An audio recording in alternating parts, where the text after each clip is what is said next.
Talvez a grande diferença entre Brasil e China esteja na área política. No Brasil, nos últimos meses, nós vimos várias manifestações de rua, às vezes até mais de uma vez por dia.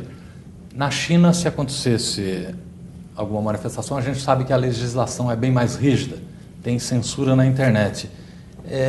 Como você vê, Ricardo Amorim, essa diferença? E existiria um risco, talvez, da China vir a enfrentar um processo semelhante, uma primavera chinesa, com a propagação e com a popularização da internet?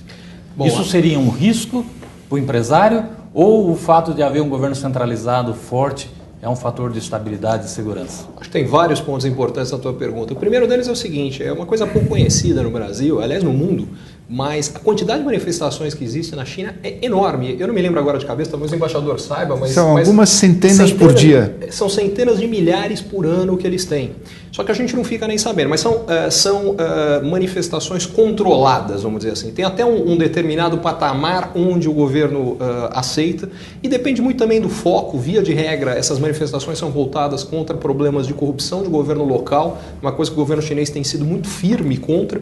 E o resultado prático é o seguinte, o que a China tem sido, e eu acredito que vai continuar a ser, muito duras são com coisas que eles acreditam que possam potencialmente dar origem ao que seria uma primavera chinesa.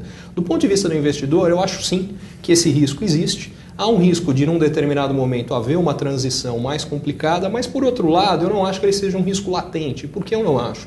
Porque esses movimentos, os próprios movimentos que aconteceram entre os países árabes, normalmente eles têm um gatilho que passa por uma de duas coisas. Ou, se não é o gatilho, esse pelo menos é o caldo que permite que as manifestações aconteçam. Aliás, no Brasil, na minha opinião, não foi muito diferente.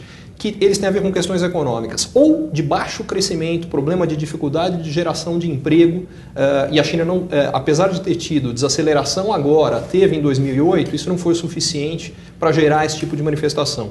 Ou uma alta forte da inflação, e particularmente de preços de alimentos, porque isso faz com que a população mais pobre, e no caso chinês, na média, o chinês gasta metade de tudo que ele gasta com alimentos. Quando o preço dos alimentos sobe muito, o poder de consumo dele cai, e isso pode ser um motivo para manifestações mais gerais. Aliás, em vários países árabes foi o que aconteceu.